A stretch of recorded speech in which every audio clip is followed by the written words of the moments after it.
Thanks for joining us for Met 12 News. I'm Jessica Brown. Our first story takes us to the Martha Ellen Ty Playhouse for a behind-the-scenes look at the current musical production. Met 12 News reporter Jessica Slifer has the story. I'm here at the Marshalltown Community Theater where the play Nun Sensations is about to be performed. I had a chance to talk to the director and a few actors. It's Nun Sensations, the Las Vegas Nonsense Review, and if anybody's seen any of the others, this is the sixth of the Nonsense series. The nuns go to Las Vegas to raise money for their school back in Hoboken, New Jersey. So they do a review in Las Vegas at the Mystique Motor Lodge. What lays in Vegas stays in Vegas. That's what the good book says. The Bible says that. No, the good book I got from our bus driver, Carlos Cortez. Oh, Sister Mary Hubert. She's second in command to Reverend Mother.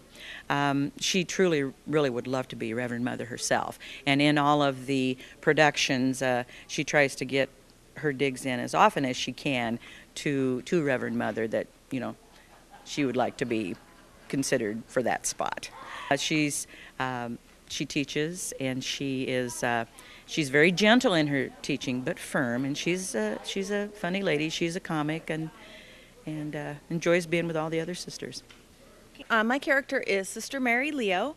She's the newest nun to the group. She is now a real nun, but she was a novice previously. She hasn't been in the last few performances that the nonsenses have done. So I'm kind of, this is my first one, but the other gals that are in this performance, this is like their fourth or fifth nonsense. So it's been, you know, kind of fun for me. They've been kind of mentoring me a little bit, and these characters are kind of old hat for them. So They're so talented, and they work so well together. We have the same cast that we've had through all 6 shows, except for Sister Leo, and we've had 3 Sister Leos. And so the theater here at Martha Ellen is fabulous. Marshalltown Community Theater is great. It's really neat to do a production and then to go around in the community and see the people that have attended, and then they just make you feel so good, you know, about it and that they have enjoyed the performance. That's it from the Martha Ellen Ty Playhouse. I am Jessica Slifer reporting for Met 12 News. Thanks, Jessica. It looks like it was a fun production at the community theater. Our next story takes us to the Community Y in Marshalltown for the annual indoor triathlon that took place last Saturday.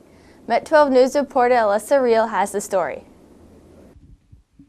We're here at Marshalltown's YMCA where area athletes competed at an indoor triathlon. We are at the 7th annual Hy-Vee My Y Triathlon, and the triathlon is a fundraiser for our annual Partner with Youth campaign, and the proceeds from the triathlon help kids and families in our community who otherwise couldn't afford the Y. It starts off with 7 minutes of swimming in the pool, and you do as many laps as you can, and then you have a 7-minute transition where you come up here to the bikes, and you have 18 minutes where you're on the bikes and you go as far as you can. At the end of those 18 minutes, you have a 2-minute transition where you can go into the track, and you run as many laps as you can in 15 minutes. At the end of each of those sections, we tally up your distance, and the participant with the furthest distance is the winner of the indoor triathlon. I'm Lisa Deers from Manchester, and this is my first indoor sprint triathlon.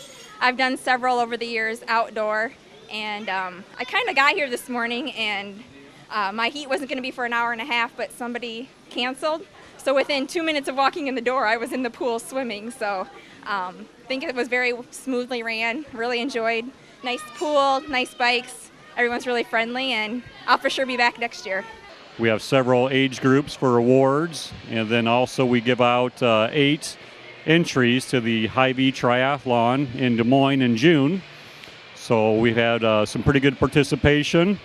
I think this year we have around 140 participants total. That includes individuals as well as teams. We started at 7:30 with the first wave of 8 people, and we'll finish up at 12:30 with the last wave. So we'll wrap up at about 1:30 and do awards and door prizes. And so far it's turned out pretty good, and everybody's had a good time. I'm Alyssa Reel reporting from Met 12 News. Thanks, Alyssa, for that great story on the triathlon.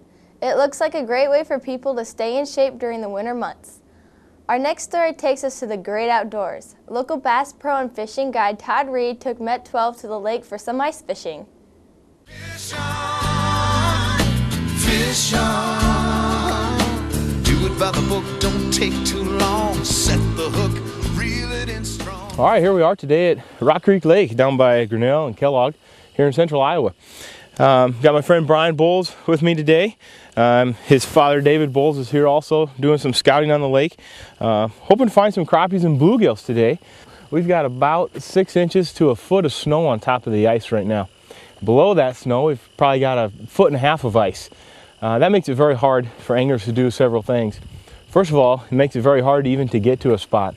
I've got my snowmobile here today, and without that, I probably wouldn't be here today. It is a very long walk to the spot that we're fishing, and hauling gear, Vexilar rods, and the things that we need to fish today would be a very troublesome task.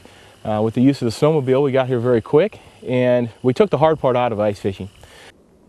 Todd also talked about why people like him enjoy the sport of ice fishing.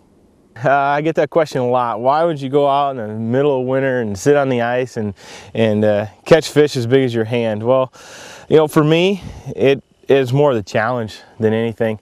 Knowing that I came out to this lake or any lake and worked and worked and worked, and you're out here, you're catching fish, and you figured out the fish for one.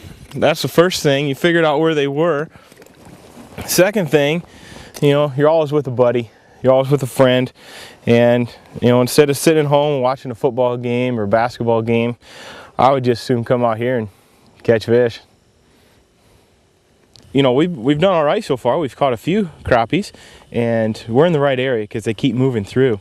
Now it's just a matter of getting them to bite. I've had so many very light bites this morning that I've missed more than I've caught, but that's kind of goes along with today being late February and all this snow cover.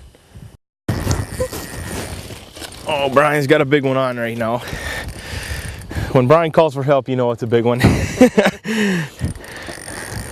Probably bass, walleye? Yeah. Maybe a cat. Maybe a catfish. Oh, let's see this fish, Brian. 1 pound test though. Oh boy. Oh, it's a big old carp. We were all wrong. Look at this whole thing. Oh boy. Well, this is a first in my book. Oh boy. You can have him. Smoke him. Well, we were right. It's a big fish. Fish on, fish on. Do it by the book, don't take too long. Set the hook, reel it in strong. Fish on. Todd Reed not only does the Central Iowa Fishing Show on Met 12, but he also writes a column on the Times-Republican newspaper dealing with the outdoors. Next up on Met 12 News is Baron Sinacci with the Sports Report. I'm here at the MCC Student Activity Center where we have first round action of the NCAA Region 6 tournament going on between the MCC Lady Tigers and the Southeastern Community College. Let's go ahead and check the highlights for this game. In tonight's first round action between the MCC Lady Tigers and the Southeastern Community College Blackhawks, we definitely had the tale of two halves. To start the first half, the Tigers could not hit a bucket, could not hit the side of a barn, as the first half ended with Southeastern leading 34-24. However, to start the second half, the MCC Lady Tigers started on a 22-0 run and finished the second half outscoring Southeastern 48-24 to take the first round game. The Lady Tigers were led by April Milkey with 15, Relissa Nelson had 14, and Quinata Mercer finished with 11. The Tigers move on to Thursday's second round action to take on a winner between Iowa Central and Ellsworth. Thursday night's game will be at 8 o'clock in Creston. For Met 12 Sports, I'm Baron Sinacci.